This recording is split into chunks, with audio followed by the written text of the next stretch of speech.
It was a humid Sunday morning in June of 1979, the kind where the air hung heavy and time seemed to move slower than usual. In the small town of Claiborne, Missouri, most of the community was either at church or still nursing their morning coffee. The only real movement came from the occasional truck rumbling down Highway 16, a long, quiet stretch of road that cut through farmland and dense woods before disappearing toward the county line. It was a road officer Linda Hartwell knew better than anyone. At 28, Linda was one of the few women in the department, a traffic officer who earned the respect of even the gruffest patrolman. She was calm under pressure, polite but firm, known for waving at kids as she rode past and never losing her temper, no matter how rude a driver got. People in Claiborne often said she had a schoolteacher's patience and a soldier's focus. That morning, just before leaving for her shift, she'd stopped by her father's house, like she always did on weekends. He'd made her eggs and toast, and before she left, he told her to be careful, the same thing he'd said every time since she joined the force. Linda had smiled, adjusted her helmet, and told him she'd see him for dinner. That dinner would never happen. Her shift began at 8 a.m. routine patrol, same as any Sunday. She was assigned to monitor speeding along the rural stretch of Highway 16, which had recently become a problem spot. Locals complained that truckers were cutting through to avoid way stations. It wasn't a glamorous post, but Linda didn't mind. She liked being out on the road, alone with her thoughts. In 2 months, she was supposed to marry Tom Keller, a mechanic from a neighboring town. Her dress had already been altered twice. Her best friend, Denise, said Linda had never seemed so happy or so ready to leave the badge behind after the wedding. But by 9:30 that morning, something went wrong.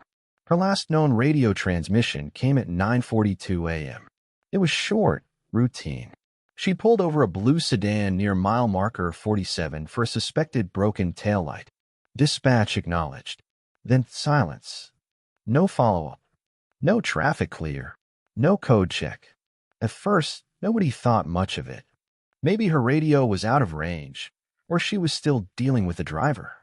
But when another officer drove past the same stretch an hour later, the road was empty. No sedan. No patrol bike. No Linda. By noon, dispatch tried to reach her multiple times. No response.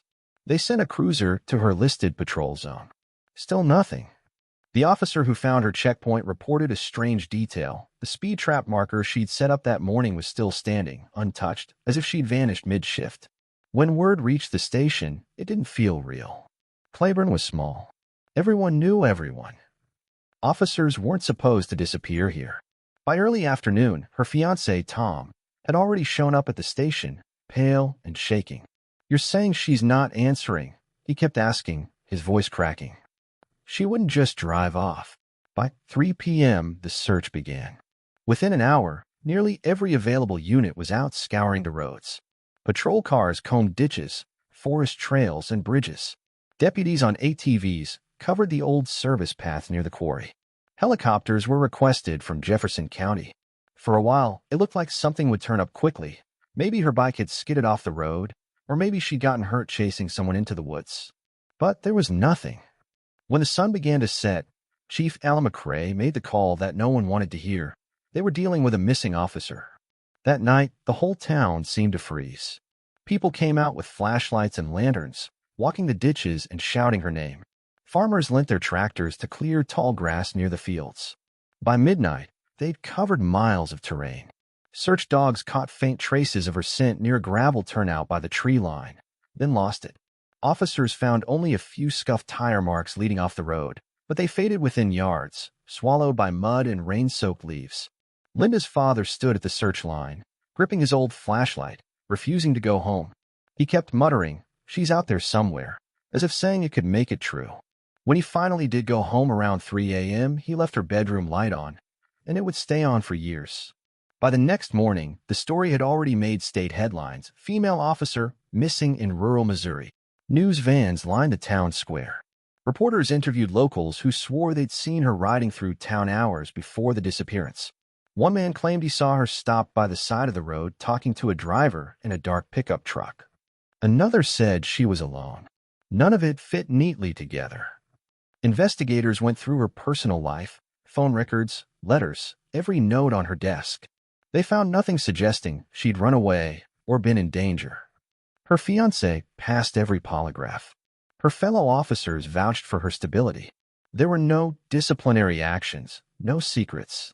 But one thing caught the attention of detectives. Earlier that week, Linda had written a brief incident note about a suspicious vehicle that had been tailing her during a traffic stop near the same stretch of highway. She dismissed it after losing sight of the car, but now that line, barely a sentence long, became a haunting clue. Days turned into weeks. The searches grew larger, but less hopeful. The FBI was briefly called in to assist, focusing on potential abduction scenarios. They found no signs of struggle, no broken glass, no drag marks. The only physical clue was a single fragment of paint, metallic blue, recovered from a roadside guardrail near her last known position. Analysts determined it didn't match the color of her patrol motorcycle. It was from another vehicle entirely. Still, no one could say what had happened. Had she been ambushed during a traffic stop? Forced into a vehicle? Driven off the road? Or something stranger, something no one could explain? The town's fear turned to grief, then to quiet resignation. People left flowers by the highway sign where she'd last been seen. Kids stopped playing near the woods. And her father, every night without fail, placed her badge by the window before bed, saying he wanted the light to help her find her way home. Months later, when the first snow fell, the investigation was officially reclassified as a cold case. Her name was added to the National Missing and Unidentified Persons Database. The file, hundreds of pages thick, sat in a metal cabinet marked Hartwell, 1979. But even after the paperwork stopped, the questions didn't. For years, people in Claiborne whispered about what really happened on that road, the one that seemed cursed ever since she disappeared. Truckers said their radios went dead near mile marker 47. Farmers swore they saw strange lights in the woods. Others claimed they'd heard a motorcycle engine late at night, echoing faintly from the hills. No one could prove any of it. But every story carried the same eerie feeling, that Linda Hartwell never truly left Claiborne. And though the case would soon fade from the front pages, the silence she left behind only deepened, setting the stage for what, decades later, would be uncovered when the ground itself finally gave up one of its secrets. By the second day of the search, the calm, rural rhythm of Claiborne had vanished completely. Patrol cars moved through the fog-covered backroads in formation, their sirens cutting through the silence like distant cries for help. Hundreds of officers, volunteers, and locals combed every inch of the surrounding area: ditches, rivers, wooded trails, and the old gravel quarries where kids used to sneak off to drink. Helicopters circled overhead, their floodlights sweeping across open fields, illuminating nothing but empty grass and long shadows. Every search began with hope and ended the same way, in silence. For the first few days, the effort felt coordinated, determined. The command post set up near the highway was filled with maps pinned with red flags, each marking a new lead or clue. But by the end of the first week, the flags were scattered so far apart that the whole board looked meaningless. On the seventh day, a search team discovered something half buried in a creek bed just outside the woods, a flashlight with the department's engraving scratched on its side. It was identified as Linda's. The light was cracked, its bulb shattered. The discovery renewed energy among the team. For the first time, it felt like they might be closing in. But when divers swept the nearby river for miles, they found nothing else. Then 2 days later, another clue surfaced, a torn sleeve, still attached to a piece of faded blue fabric, snagged in a cluster of branches nearly 4 miles away from the creek. Forensic testing confirmed it matched her uniform. Investigators couldn't make sense of it. The two items were too far apart to fit a clean timeline. If Linda had crashed or been attacked, how did her equipment end up scattered across miles of rugged terrain with no tracks, no footprints, and no sign of a body? It didn't take long for confusion to turn into tension. Officers began arguing about search grids and timelines. Some swore she must have been taken by someone who knew the area well. Others were convinced she'd gone off the road, maybe into one of the flooded limestone pits, deep water that could easily swallow a motorcycle and leave no trace. But none of the divers found anything beneath the surface except rusted tools and animal bones. By the end of the second week, the investigation began to fray. Leads came in from every direction, but none of them matched. A truck driver from Illinois said he saw a female officer talking to a man in a brown pickup truck near mile marker 47 around the same time Linda vanished. He described the man as heavyset, wearing a baseball cap, and said the conversation looked tense. Another witness, a farmer who lived closer to the woods, claimed he saw Linda alone, riding fast past his gate, no other vehicles in sight. A teenage couple, parked near the quarry that afternoon, reported hearing what sounded like a motorcycle engine revving, then a loud crash, but when deputies checked the area, they found no evidence of a wreck. Each account contradicted the last. The investigation became a maze of theories. Detectives tried to reconstruct her route, but the dispatch logs only showed her initial stop. No records of another pullover, no distress call. Her last message over the radio, that routine check-in at 9:42 a.m., was the only solid timestamp they had. After that, it was as if the world simply closed around her. Days turned into weeks, and the search kept expanding outward. Dogs were brought in from 3 neighboring states. Aerial surveillance teams mapped the terrain inch by inch. Dozens of volunteers dragged the nearby rivers with hooks and nets. Even the FBI sent in field agents to assist with analysis. They worked long hours, interviewing everyone who'd driven that road that morning, combing through Linda's notebooks, revisiting old incident reports. But nothing pointed to a clear suspect. Some investigators quietly started to wonder if Linda might have known her abductor. The idea was whispered among the team but never made official. She'd been friendly but private, the kind of officer who didn't mix her personal and professional life. There were no reports of stalking, no strange calls, no warnings before she disappeared. But rumors in the community spread like wildfire. Some people said she'd run off, that she'd gotten cold feet about her upcoming wedding. Others whispered darker theories that she'd been targeted by a serial predator who'd been stalking women along rural highways for years. Truckers passing through claimed they'd heard about similar disappearances in nearby counties, though none were ever confirmed. The local paper ran stories nearly every week, speculating on what might have happened. Each headline grew more desperate than the last. Still no sign of missing officer. Trail goes cold in Hartwell case. Is there a killer on Highway 16? For Linda's parents, it was unbearable. Her father refused to stop searching. Even after the police scaled back the official operation, he kept going, walking the tree lines with his flashlight long after dark, leaving food and water out near the creek as if she might somehow find her way back. Her mother couldn't bring herself to leave the house. She sat by the window for hours, watching the empty road, convinced she'd see the familiar shape of a patrol motorcycle coming over the hill. Every night before bed, she placed Linda's badge on the windowsill and whispered, "Come home."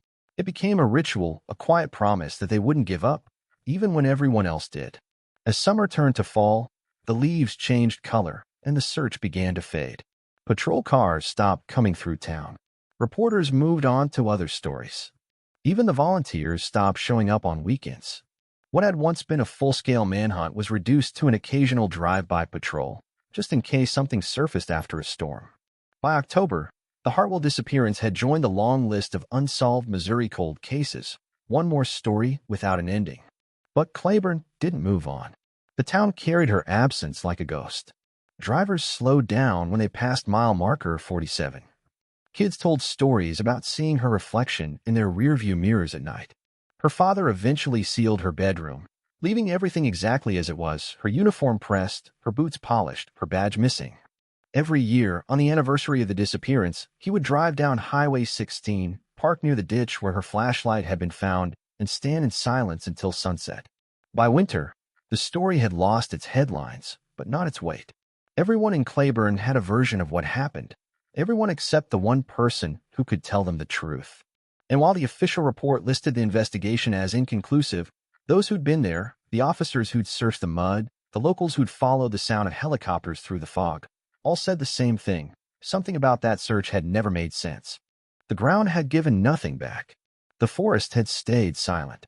And for reasons no one could explain, not a single piece of that missing patrol bike was ever found. By the early 1980s, Claiborne had grown quieter. The search parties were gone, the roadblocks dismantled, and the woods that once echoed with the sound of search dogs now stood still again. But for many in town, life didn't return to normal. It simply continued, with a shadow that never lifted. The Hartwell case was still open, still technically under investigation, but by then, it had become a story told in past tense. That officer who vanished, people would say at diners and gas stations, never did find her. Inside the Claiborne Police Department, the file marked Hartwell, Linda Marie, missing, June 1979, sat on the top shelf of a steel cabinet in the back office. It was thick, hundreds of pages of witness statements, maps, and photographs. Each year, when a new detective was assigned to review old cold cases, the Hartwell file would land on their desk for a few months before being filed away again. No new evidence ever surfaced, and every promising lead seemed to dissolve on contact. By 1983, most of the original search team had either retired or transferred out. The younger officers, who hadn't been there during the original investigation, knew the case only by reputation. They'd heard the stories, how her flashlight was found in a creek, how tire tracks seemed to lead nowhere, how her patrol bike had vanished without a trace. But to them, it felt more like a local ghost story than an active investigation. Still, every so often, something small would reignite the case. In 1985, a retired deputy named Carl Jennings came forward with a memory that had been bothering him for years. Back during the first week of the search, he and another deputy had come across strange tire impressions in a shallow creek bed near an abandoned construction site about 6 miles south of Highway 16. The tracks didn't match any of the department's vehicles, and at the time, they'd assumed it belonged to a farmer or a work truck. But Carl remembered that the tire marks were unusually deep, as if the vehicle had been carrying a heavy load. He'd flagged it in his notes, but somehow that section of the report was never followed up on. When investigators went back years later to re-examine the area, the site had been overgrown, the terrain eroded by time and flooding. Whatever was there was long gone. That small oversight, one missed follow-up, haunted Carl for the rest of his career. He told interviewers years later, if we just dug that area out, maybe we would have found something. But like every theory in the Hartwell case, it ended the same way. Too late, too little, and no proof. Through the mid to late 80s, a wave of new forensic methods brought cautious optimism. DNA analysis was emerging, and law enforcement agencies across the country began re-examining old evidence with fresh technology. The Missouri State Police sent what they could from the Hartwell case to the lab, the torn sleeve, fibers from the creek, even the paint chips found near the highway. They hoped science would do what man couldn't. But months later, the report came back inconclusive. There wasn't enough preserved material to generate a profile. The elements had destroyed most of it. As the years passed, the Hartwell case began to drift from headlines into legend. Truckers who drove through Claiborne late at night would tell new drivers to watch their speed near mile marker 47. That's where the lady cop disappeared, they'd say. Sometimes folks still see her light out there. The 1990s brought a few small jolts of attention, false starts disguised as breakthroughs. In 1991, a convicted drifter named Robert Phelps, serving time in Oklahoma, claimed involvement in the disappearance of a female traffic officer in Missouri back in the late 70s. He told investigators he'd been hitchhiking along Highway 16 and had gotten into an argument with a woman in uniform before things got out of hand. For a few days, it looked like closure might finally be coming. But when detectives met with him, they realized he was lying. The details he gave, the color of her uniform, the make of her patrol bike, even the day of her disappearance, were all facts that had been printed in newspapers for years. He knew nothing that hadn't already released. When pressed further, Phelps admitted he'd made the whole thing up for attention and possibly a reduced sentence. The confession was dismissed, but not before the local paper ran another headline: "Killer confesses to officer's disappearance, then recants." Each time a case resurfaced, it was like reopening a wound for the family. By then, Linda's parents were much older. Her mother's health was fading, and her father had grown frail. He never moved out of the small house where she'd grown up. Her childhood bedroom remained untouched, her police certificate framed on the wall, her uniform jacket hanging in the closet. Friends said he'd sometimes leave her radio scanner on in the evenings, letting the static fill the room as he sat by the window, waiting. In 1996, a local news station did a segment marking the 17th anniversary of her disappearance. They interviewed a handful of people connected to the case, including Linda's father. In the footage, which still circulates online today, he sits on his front porch, his hands trembling, a small police badge on the table beside him. His voice cracks as he says, "I don't care who did it. I just want to know where she is." The words are followed by a long pause, and for a moment, the camera lingers on his face, not angry, not bitter, just hollow. That clip became the defining image of the Hartwell case, a symbol of the years it had stolen, the life it had drained from those left behind. In Claiborne, people stopped asking what happened. They just accepted that some things weren't meant to be found. The file remained open, but dormant. Detectives came and went, each one taking a look, hoping to find something the last person missed. Each time they ended the same way, closing the file quietly and moving on to the next case. The town changed too. New families moved in who'd never heard of Linda. The younger generation didn't remember the searches or the noise that once filled the woods. For them, the story was a rumor, an old ghost tale meant to keep them from wandering too far down the highway at night. But for those who had lived through it, the old deputies, the family, the few who still drove that same stretch of road, the memory never faded. Every missing sign, every unclaimed clue, every unanswered question stayed like a film over the town. It wasn't the kind of mystery that haunted you with fear. It haunted you with silence. By the late 1990s, the Hartwell case had been open for nearly 2 decades. There were no suspects, no confirmed sightings, no physical evidence tying anyone to her disappearance. It had become one of Missouri's longest-running unsolved missing officer cases. And then, just as it seemed the story had reached its quiet end, nature itself would intervene. Because in the spring of 2001, 22 years after Linda vanished, heavy rain would fall across Claiborne for 5 straight days. And when the ground finally gave way behind a nearby farm, the earth would open up and reveal the one thing investigators had searched for all those years, something buried, rusted, and unmistakably hers. When the rains came that spring, they came harder than anyone in Claiborne could remember. For 2 weeks, the skies opened up over the quiet Missouri countryside, turning dirt roads into rivers and pastures into swamps. Farmers fought to keep their livestock dry, sandbagging barns and praying the storms would pass. But behind one small farm off Highway 16, nature had other plans. Early one morning, a rumble beneath the soaked ground gave way to a sinkhole wide deep and swallowing everything in its path. What lay beneath would pull a 22-year-old mystery back from the dead. The farmer who discovered it wasn't looking for anything unusual. He was out checking the damage after the storm when he noticed the earth sagging behind the fence line. At first, he thought an old drainage pipe had collapsed. But as he got closer, he saw something half buried in the mud, metal, twisted and corroded, sticking up at a sharp angle like the bones of a machine. It gleamed faintly through the dirt, catching what little light broke through the clouds. The shape didn't make sense, too heavy to be farm equipment, too smooth to be natural. So he called the sheriff's office. Within an hour, deputies were on scene.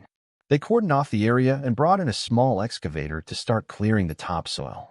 Each scoop of wet clay revealed more fragments of metal, handlebars, a bent frame, and finally, a small circular badge half-welded by rust. When one of the officers wiped the grime from the plate, the letters barely showed through, but they were still legible, Hartwell. The name stopped everyone cold.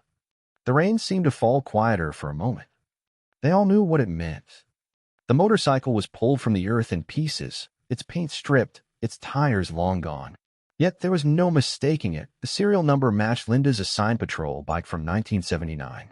Word spread through Claiborne like wildfire. The missing officer everyone had whispered about for decades, the one whose picture still hung in the precinct hallway, had just resurfaced, buried under a farm that had changed owners half a dozen times since she vanished. For many, it was a shock that bordered on disbelief. For Linda's family, it was a wound reopening after 22 years of silence. The Missouri State Highway Patrol quickly took over the scene.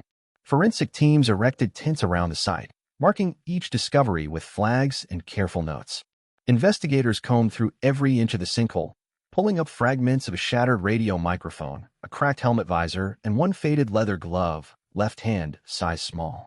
They even found what looked like fabric fibers trapped in the mud, later identified as part of a vintage uniform shirt. But the one thing they didn't find was what everyone feared most: Linda's remains. The discovery raised questions that no one could easily answer. If the motorcycle had been hidden here all these years, how had no one noticed? The property had changed hands multiple times, yet no prior owner ever reported strange ground depressions or debris. And why was it buried at all? If Linda had crashed, there should have been impact marks, bone fragment, something. But instead, the scene looked staged, like the bike had been carefully lowered or dumped into a hole that was later sealed off. Some investigators began to suspect that the sinkhole wasn't what revealed the truth. It was what destroyed the cover-up. Neighbors recalled that in the late 1970s, that patch of land was part of a construction zone. A gravel company had leased it briefly to store materials and heavy machinery before abandoning it. County records confirmed the operation but listed no personnel names. When police followed up, they found most of the contractors either deceased or long moved away. Still, the timeline was eerie. The company left the site just weeks after Linda's disappearance. As forensic geologists studied the sinkhole, they discovered something that deepened the mystery further. Layers of soil around a motorcycle showed signs of human disturbance, compacted clay and mixed gravel inconsistent with natural erosion. Someone had intentionally filled in the area decades ago. In other words, the sinkhole hadn't swallowed the bike, it had given it back. Reporters descended on Claiborne as the story spread statewide.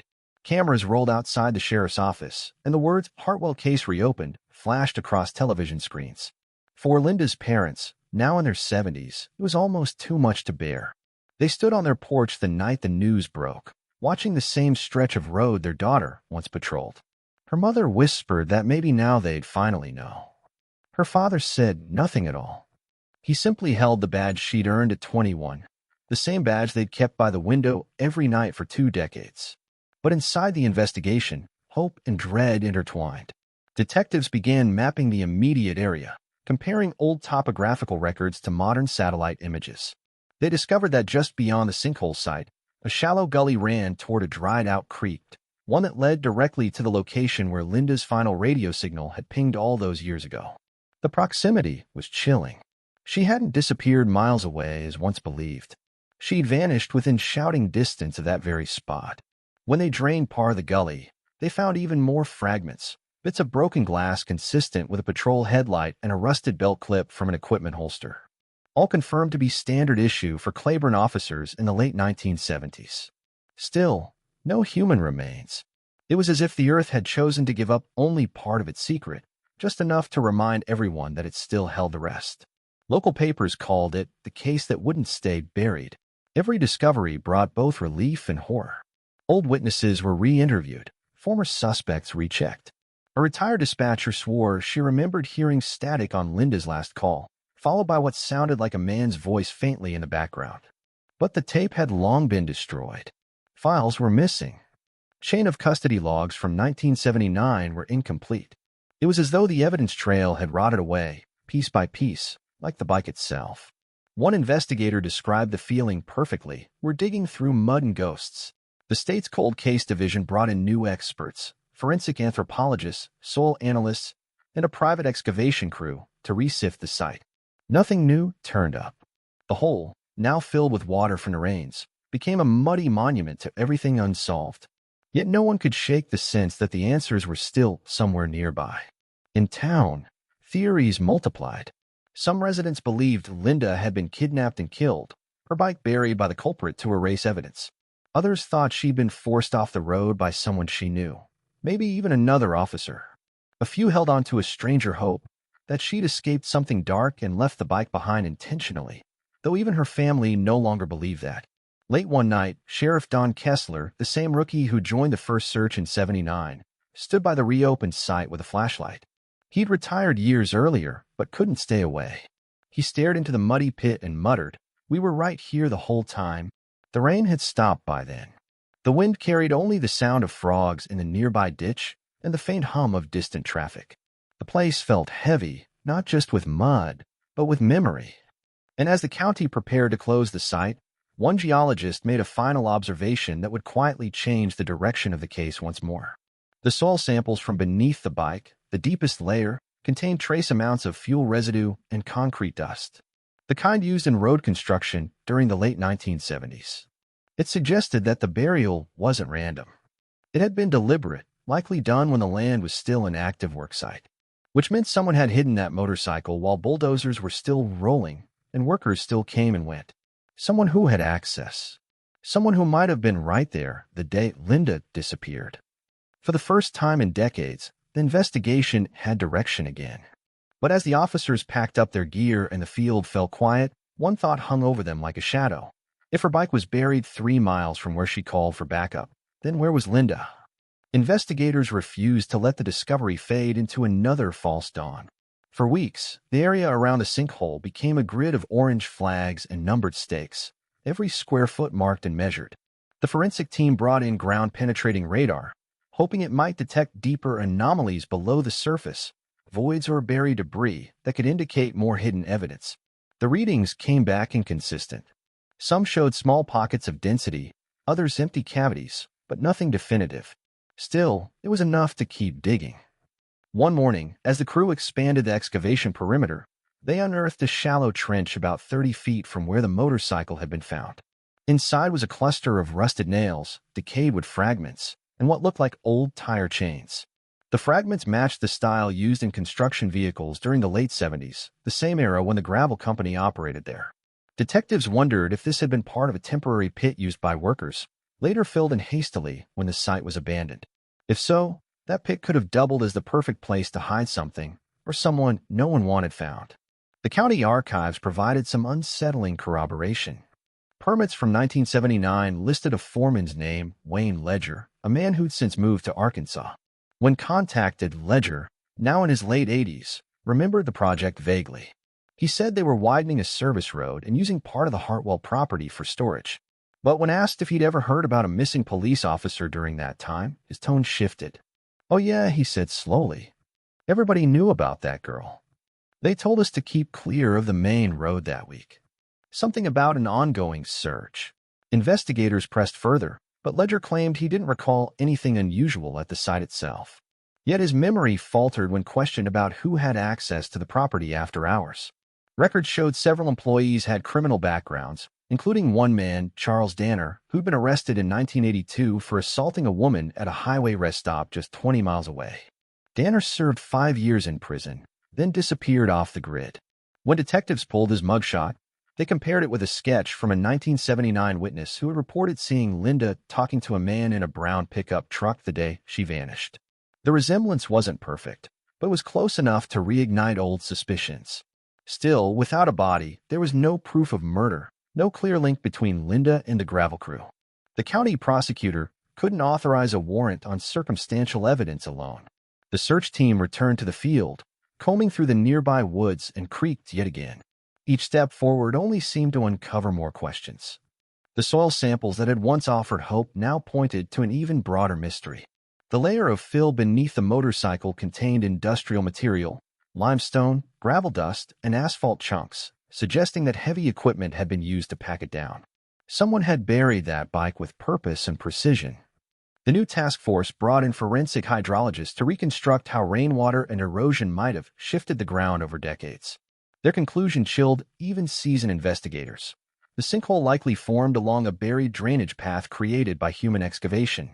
That meant whoever buried the motorcycle had done it in an area already hollowed by prior digging, essentially creating a false bottom. If remains had been buried deeper beneath that layer, they could have been carried away by groundwater years before, leaving nothing behind. The possibility was horrifying. Meanwhile, public fascination with the Hartwell case exploded. Newspapers printed side-by-side photos. Linda smiling in her crisp uniform beside the newly recovered motorcycle, rusted and broken. Television crews parked near the property line for live broadcasts, their bright lights cutting through the fog like beacons. Claiborne hadn't seen attention like this in decades. For older residents, it stirred guilt. Many remembered the search from 1979, the helicopters, the volunteers combing through brush, the church suppers where neighbors prayed for a miracle. To them, the discovery wasn't just a development in a cold case. It was the return of something they'd all buried deep inside, the memory of failure. Linda's parents declined most interviews, but her brother, Mark, spoke briefly to a local reporter. He said their family had spent half their lives trying to move forward, only to be dragged back by a piece of metal in the dirt. "If that's her bike," he said, his voice low, "then someone put it there. And if someone put it there, they knew she wasn't coming back." His words lingered in headlines for weeks. Detectives revisited the evidence chain once again, desperate for anything overlooked. One small clue, nearly forgotten in the original 1979 reports, caught a young investigator's eye, a note describing faint tire impressions found near a creek that same summer, never cast or photographed due to rain damage. The retired deputy who'd written that report was still alive, living in a nursing home 2 counties over. When interviewed, his memory was hazy, but one detail stuck out. He remembered the tires looked like they belonged to a heavy-duty truck, the kind you see hauling gravel. That single recollection triggered a new round of searches.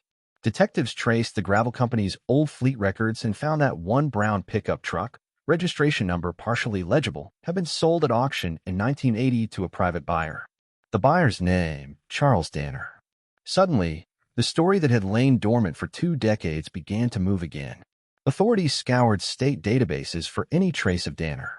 They found a few parking tickets from the mid-90s in Oklahoma, then nothing. But one lingering record stood out, a Social Security inquiry from 1999, filed under a slightly different spelling of his last name. It led them to a rural address in Arkansas, where a property deed listed the owner as Charles Danner. The house, long since abandoned, sat near an overgrown field filled with rusted machinery. Local police joined the investigation, but when they arrived, they found no trace of Danner himself. Inside the house were boxes of old newspapers, empty liquor bottles, and a faded Missouri Highway Patrol patch tacked to the wall. That patch was later confirmed to be identical to the type issued during Linda's service years. No one could explain how it got there. The connection between Danner and the gravel site was circumstantial, yet deeply unsettling. Investigators theorized he may have been working nearby the day Linda vanished, perhaps posing as a construction worker or hauler. It could explain how he approached her on a quiet stretch of highway without raising suspicion.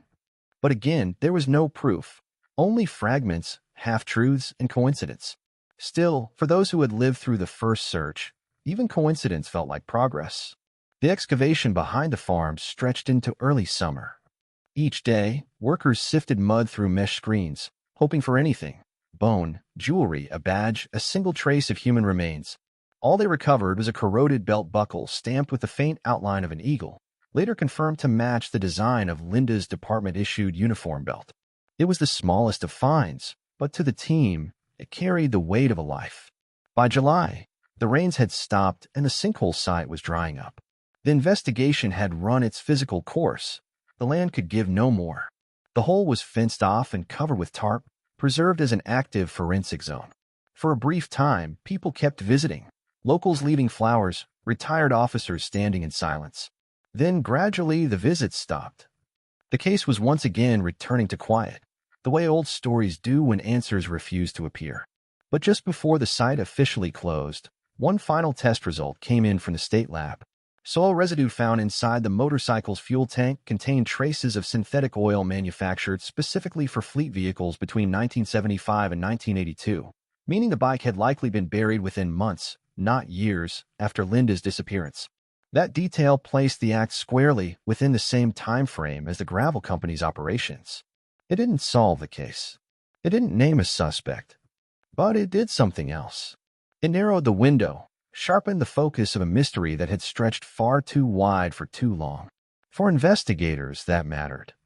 Because now, after 22 years, they finally had a timeline, place, a person of interest. And while Linda's body remained missing, her story was no longer buried. The discovery behind that farm had dragged the truth, whatever it was, back toward the surface. And as the sun set over the muddy pit for the last time, one thing became clear. This wasn't the end of the investigation. It was the beginning of a reckoning. Because if the ground could give up her motorcycle, then somewhere it could still give up her too. By the summer of 2001, the investigation into the sinkhole site had grown into something much larger than anyone expected. What began as a simple recovery of a lost motorcycle had turned into a full-scale forensic excavation. The Missouri State Police brought in crime scene reconstruction experts, geologists, and forensic divers. What they found beneath that quiet stretch of farmland would reopen questions buried for more than 2 decades and cast suspicion on people who once wore the same uniform as Linda Hartwell. The first revelation came from the forensic mapping team. Using laser surveys and old county blueprints, they discovered that the land directly beneath the sinkhole wasn't natural at all. It sat atop a massive limestone pit, an abandoned quarry that had been filled in some time during the late 1970s. Decades earlier, the site was used by local road crews as a dumping ground for broken asphalt, old concrete, and scrap material from highway projects. But after a worker was injured there in 1978, the pit was sealed and left to nature. Over time, rain and erosion compacted the filled dirt, forming a thin crust above hollow spaces deep underground. To investigators, this meant one thing. Anything buried there in 1979 could have remained hidden for decades, perfectly preserved by layers of compacted soil and limestone dust. When ground-penetrating radar was deployed, the readings were startling. Beneath the primary cavity where Linda's motorcycle had been found, several irregular shapes appeared, voids, roughly the size of small crates or barrels. The radar operator described it as disturbed ground, an area where the soil composition didn't match the surrounding terrain. Forensic geologists theorized that those voids could have formed when buried objects decayed or collapsed over time. But if they were man-made, it suggested a deliberate act of concealment. Divers from the state's recovery unit were sent into the flooded portion of the quarry. Visibility was almost zero, the water thick with silt and oil residue. Over 2 grueling days, they brought up fragments, twisted metal, corroded fabric, and something small but unmistakably human, a fragment of bone, brittle and weathered by decades underground. The bone was sent to the state lab for analysis, along with several rusted metal buttons recovered from the same depth. When results came back, the confirmation was immediate and devastating. The buttons matched the standard issue design used on Missouri Highway Patrol uniforms during the 1970s. For investigators, that was the first tangible sign that Linda Hartwell's story might finally have an ending, or at least the beginning of one. But as quickly as hope surfaced, uncertainty followed. The bone fragments were too degraded for DNA comparison, leaving the identity impossible to confirm. Still, the proximity to her motorcycle, the uniform traces, and the historical location created a picture that was difficult to ignore. The working theory evolved quickly. If Linda had been pursuing a suspect that night, possibly a driver who fled a traffic stop, she could have unknowingly followed them toward the quarry road. In the dark, with no lighting and rain beginning to fall, she might have crossed onto unstable ground and gone over the edge. Her patrol motorcycle and body could have plunged into the pit, which at that time was half filled with machinery and debris. When the site was later sealed and filled, she would have been buried without anyone realizing it. But that theory raised its own problems. There were no reports of a chase that night. No witnesses saw or heard an accident. And most suspicious of all, the area had supposedly been searched in 1979. The original case files listed the quarry as cleared after a flyover by state troopers. So how could her motorcycle have been buried there all along without detection? The inconsistencies pushed the investigation back toward the original police work. Dozens of archived statements were re-examined, including those from Linda's colleagues. One name kept resurfacing: Sergeant Mark Dalton, Linda's superior officer and field mentor at the time of her disappearance. Dalton had been the last confirmed person to speak with her over the radio that morning. He reported that she'd been assigned to monitor Highway 16 for speeders before taking her lunch break at noon. Yet radio logs now revealed something odd, a missing 4-minute gap between her final transmission and Dalton's subsequent sign-on. In those 4 minutes, the radio system recorded interference, as if someone had briefly disabled or overridden the frequency. When questioned years later by a reporter, Dalton brushed off the gap as a technical glitch. But now, with forensic evidence emerging just miles from where Linda's call had gone silent, the timing seemed far from random. Investigators began looking into Dalton's background. He had retired in the late 1980s, moved to Kansas, and kept a relatively low profile. But back in 1979, he was a decorated officer with an ambitious streak and a temper. Several reports from fellow officers described tension between him and Linda. She had been one of the first female patrol officers in the county, and by many accounts, Dalton didn't like taking orders from her. One witness, a retired dispatcher, told investigators that Dalton once shouted in the office that women didn't belong on the road. The remark was never formally reported, but the memory stuck. As the inquiry deepened, another detail surfaced. A photograph taken during the original search showed Dalton standing near the quarry entrance with a group of deputies. Behind them, in the distance, a heavy loader was visible, the same model used by the gravel company to fill the pit later that year. Investigators compared that photo's timestamp with county work orders and discovered an overlap. Dalton had signed off on a search in that area after the gravel company had already been cleared to begin filling operations. In other words, the final inspection of the quarry site may have occurred when it was already being buried. To the task force, it no longer looked like coincidence. It looked like cover. But confronting Dalton wasn't possible. He'd passed away 3 years earlier. His widow, however, agreed to speak briefly with investigators. What she told them added fuel to the fire. She said that in the months following Linda's disappearance, her husband had grown distant, paranoid, and easily agitated. He often left the house late at night, claiming to meet with other officers to check on things.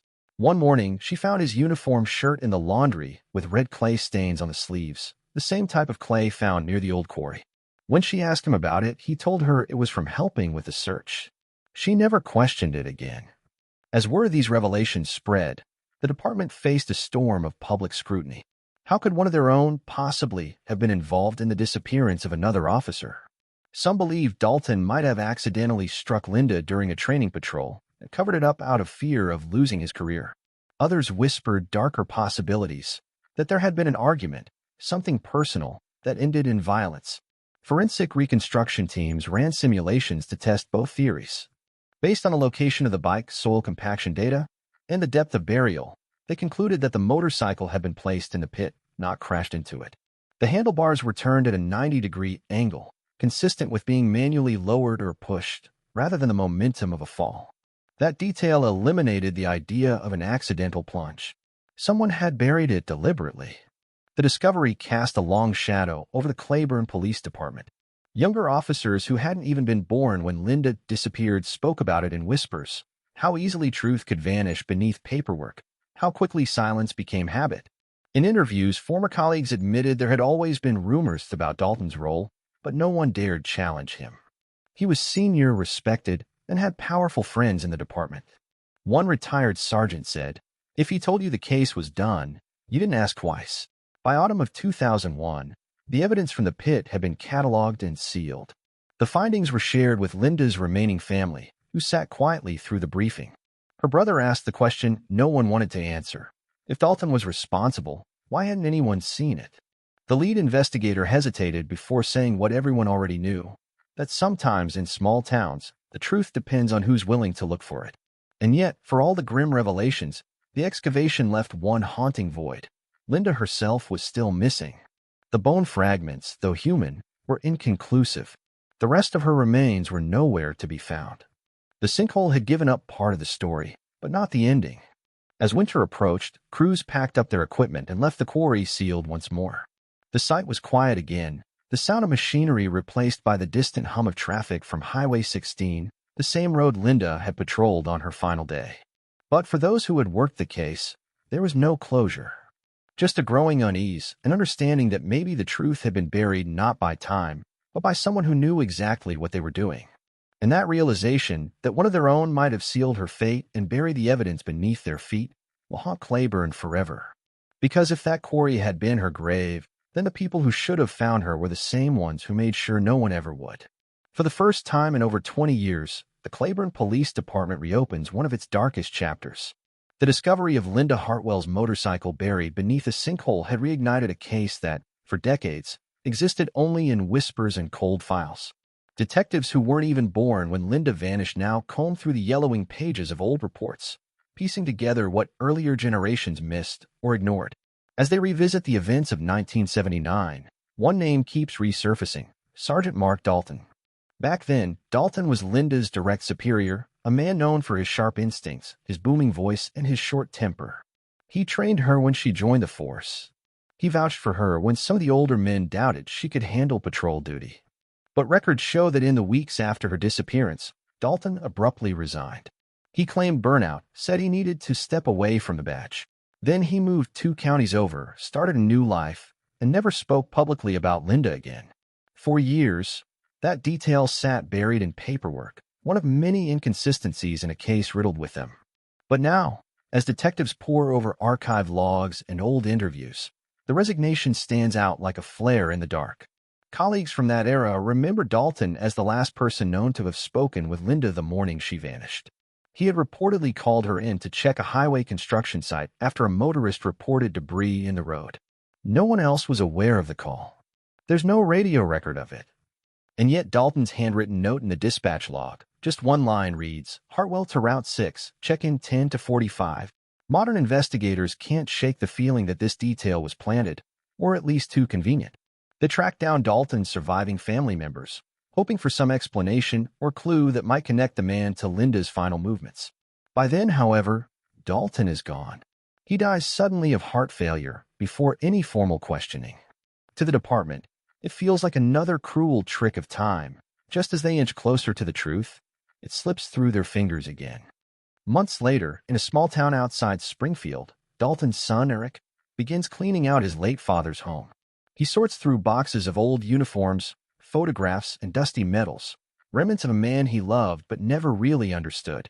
At the bottom of one box, wrapped in a cracked leather binder, Eric finds a sealed envelope marked only with the initials LH inside are two objects that make his stomach drop. A photograph of a young woman smiling in a white dress, Linda Hartwell's engagement photo, and a torn scrap of paper from a police-issued citation pad. On it, faintly visible beneath smudges of dirt, are the words Route 6, debris 10 to 45. The implications are suffocating. The envelope seems deliberate, preserved, almost protected. But why would his father have it? Eric brings it to the Claiborne Police Department, his hands trembling as he places it on the detective's desk. Forensic analysts confirm that the torn citation paper matches the same batch issued to Linda in 1979. It's as if a piece of her final day had been quietly kept, hidden away in the home of the man who was supposed to lead the search for her. The revelation rattles the department. The possibility that one of their own may have been directly involved in her disappearance feels like a wound reopening after decades of denial. Retired officers start calling in, some offering fragmented memories. One remembers Dalton acting strangely the week Linda went missing, agitated, short-tempered, drinking more than usual. Another recalls hearing rumors that Dalton and Linda had grown close, spending long hours on patrol together. There were whispers she confided in him about leaving the force to marry her fiancé, and that he hadn't taken it well.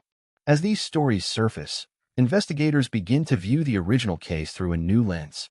The inconsistencies, the altered radio log, the unexamined tire tracks near the quarry, the missing hours in Dalton's own shift records, all seem to orbit around him. Yet, without Dalton alive to answer, the case remains maddeningly incomplete. No fingerprints, no DNA, no direct proof he harmed her. Only fragments of implication and a photo that speaks louder than any confession. For Linda's parents, now in their late 80s, the discovery brings no peace. When they're told about the envelope, her mother sits silently, staring at the kitchen window where, for decades, she left Linda's badge on the sill each night, a quiet ritual of hope that someday she might come home. Her father, his voice brittle with age, manages only a few words. He was supposed to protect her. The local paper runs the story with a headline, "New Evidence Ties Former Sergeant to Cold Case." For a brief moment, Claiborne remembers her again. People drive by the police memorial downtown, where a small plaque bears Linda's name, the letters worn smooth by years of rain and sunlight. In the months that follow, investigators present their findings to the district attorney. But without a living suspect or definitive evidence linking Dalton to Linda's death, there's no case to prosecute. It's another dead end, another file stamped unresolved. Still, behind closed doors, the department quietly reclassifies the case from missing to homicide, suspicious circumstances.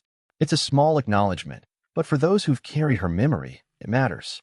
As time stretches forward, Linda's story becomes less about what happened that night and more about what it revealed. A system too willing to bury its doubts, a town too eager to forget.